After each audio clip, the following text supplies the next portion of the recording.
un conseil de Koizora, qui est une fidèle membre des Explorateurs également. N'hésite pas à te former. Ce que tu apprends maintenant n'est absolument pas une perte de temps. C'est ainsi que tu créeras ta propre méthodologie.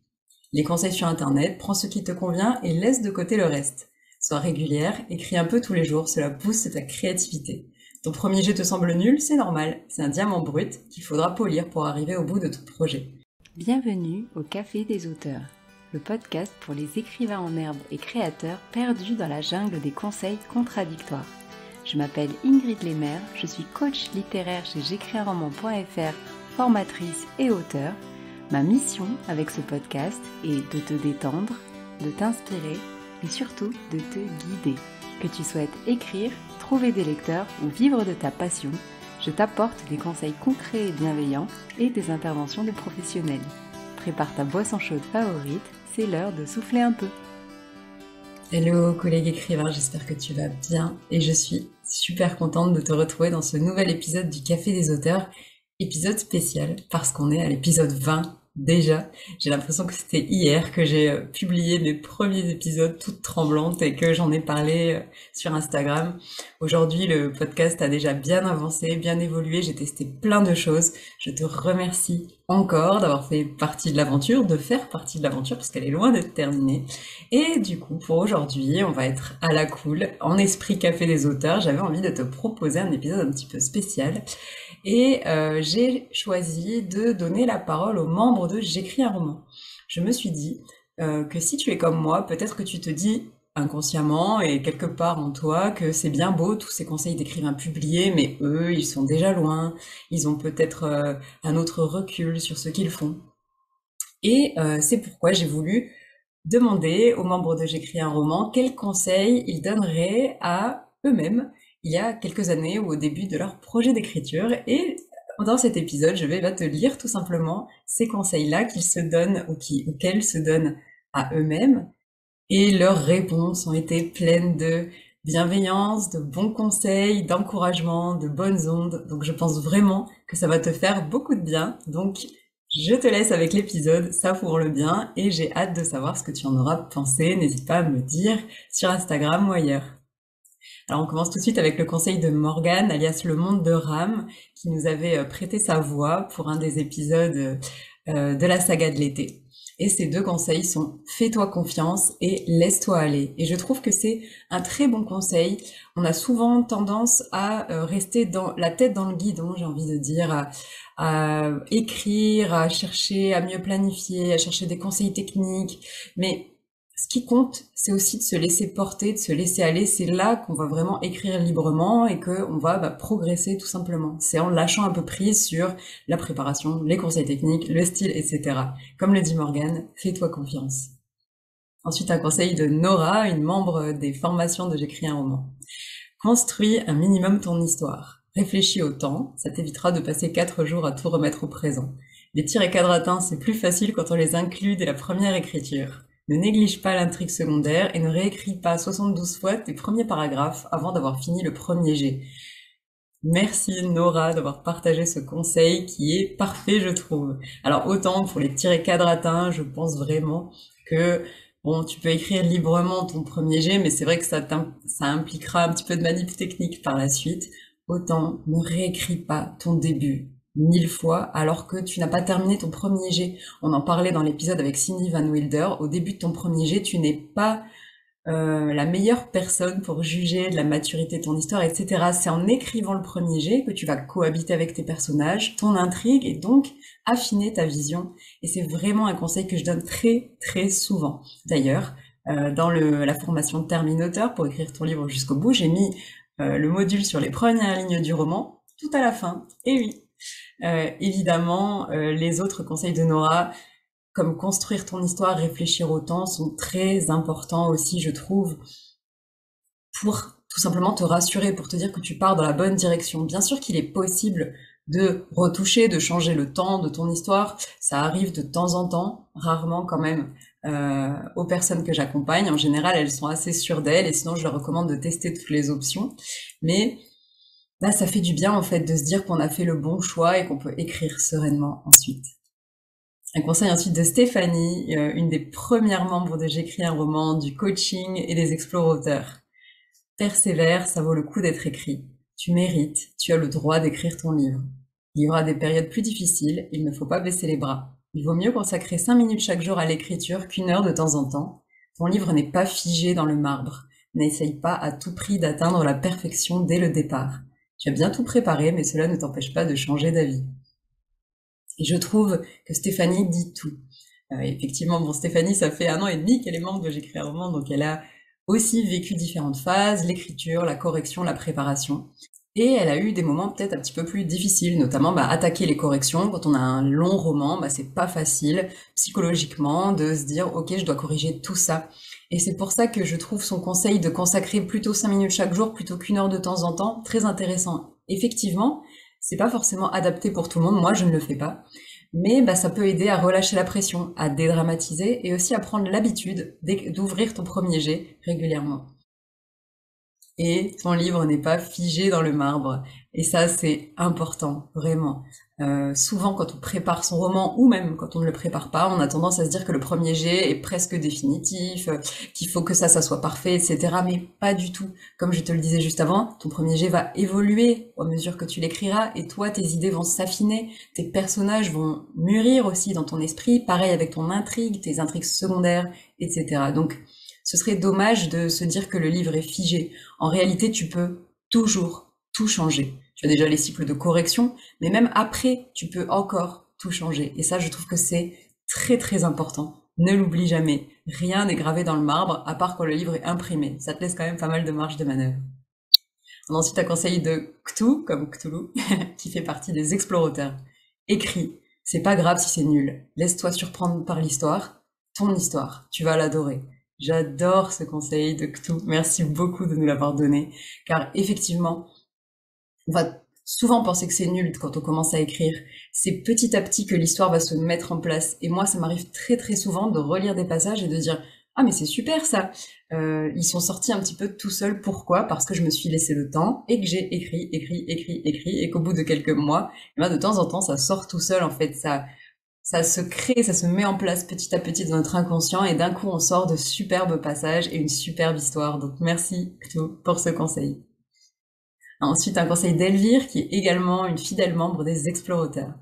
Apprends les règles et les bases de la narration. Si tu décides de ne pas les suivre, fais-les en toute conscience, ça doit être un choix éclairé. Aussi, tu auras des paragraphes vraiment nazes, mais d'autres de toute beauté. Apprécie ces derniers. J'adore ce ton d'Elvire qui est très très vrai. Effectivement, je t'en parlais juste avant, c'est important que toi, tu sois à l'aise avec ce que tu as préparé, ce que tu as appris. Quand Elvire dit les règles et les bases de la narration, c'est quelque chose de très simple. À quel temps, à quelle personne, etc. tu souhaites écrire. Ce sont les bases qui figurent dans Terminator et ce ne sont pas des modules très très longs.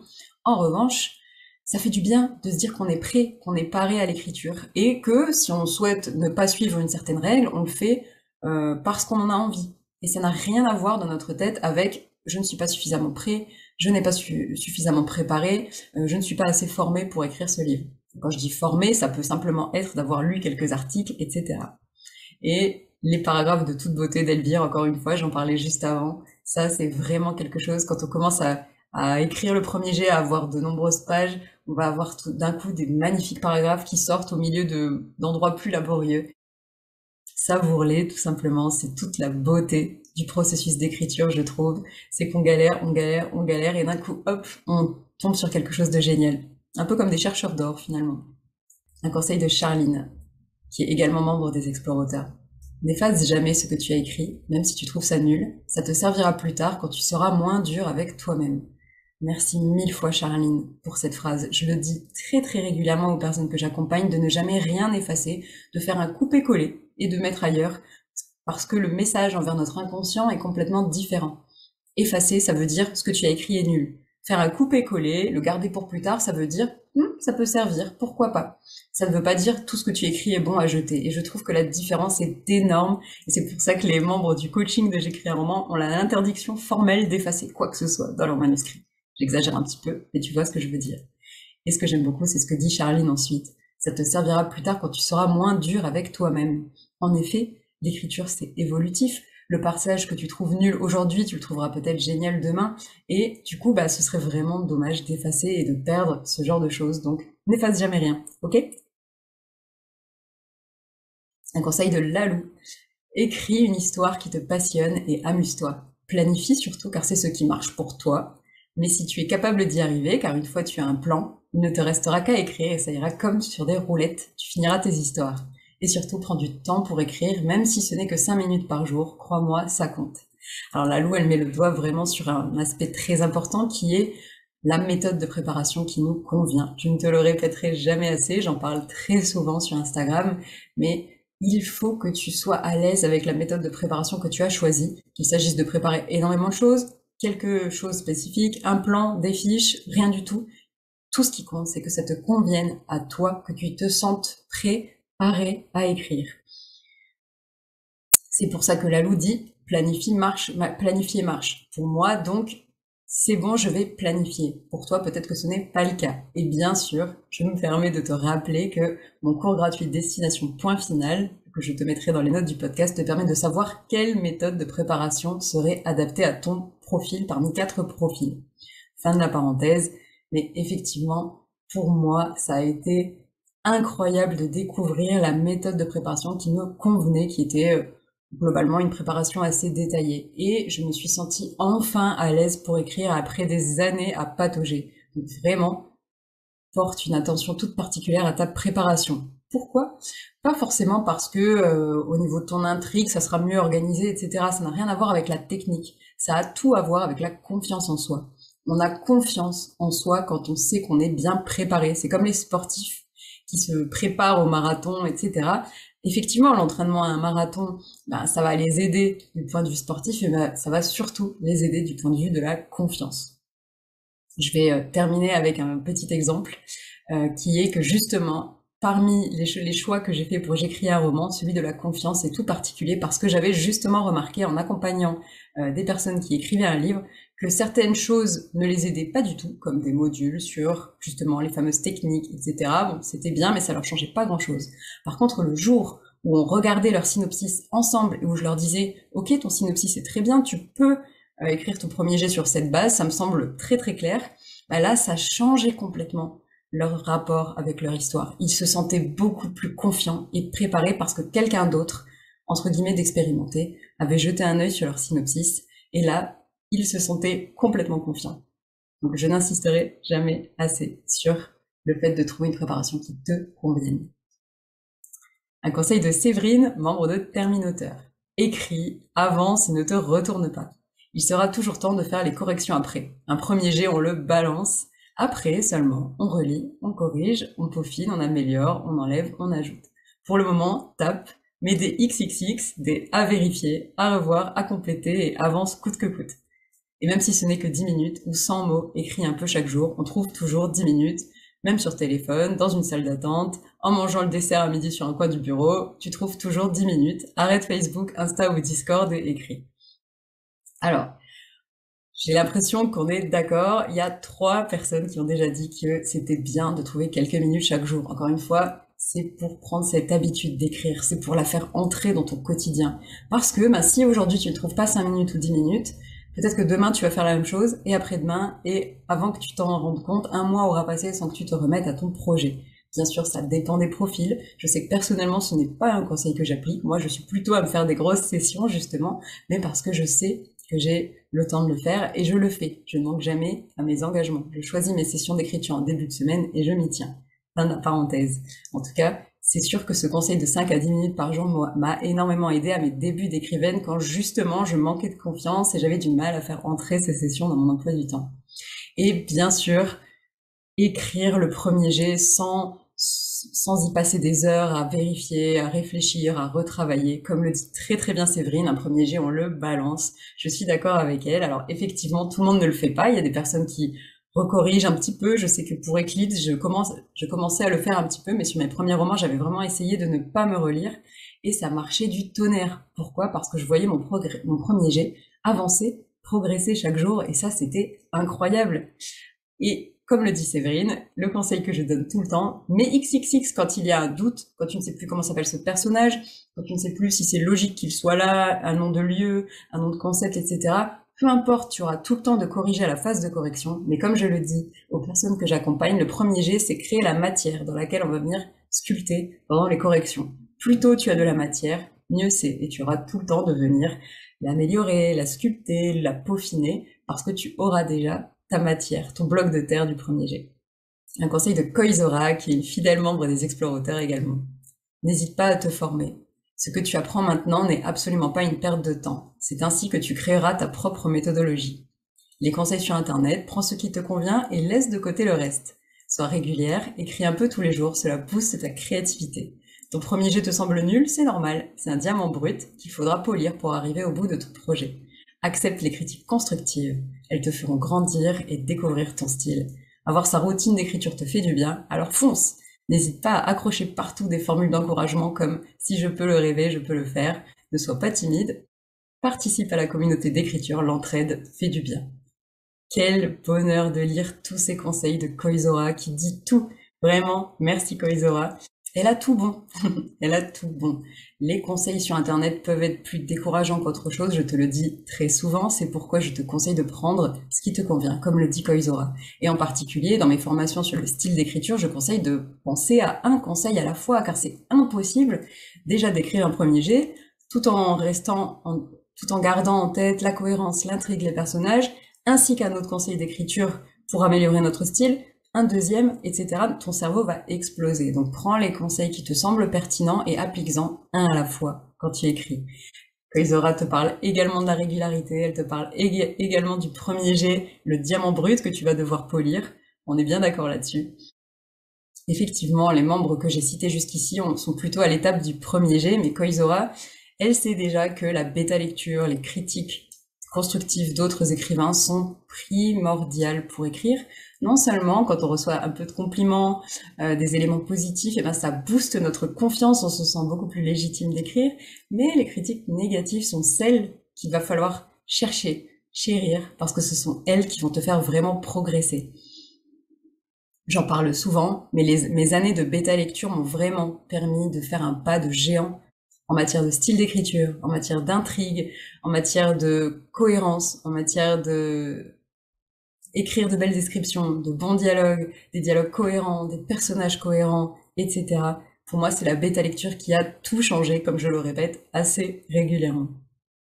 La routine d'écriture, important. Pourquoi? Parce que ça te permet de créer ton habitude d'écrire.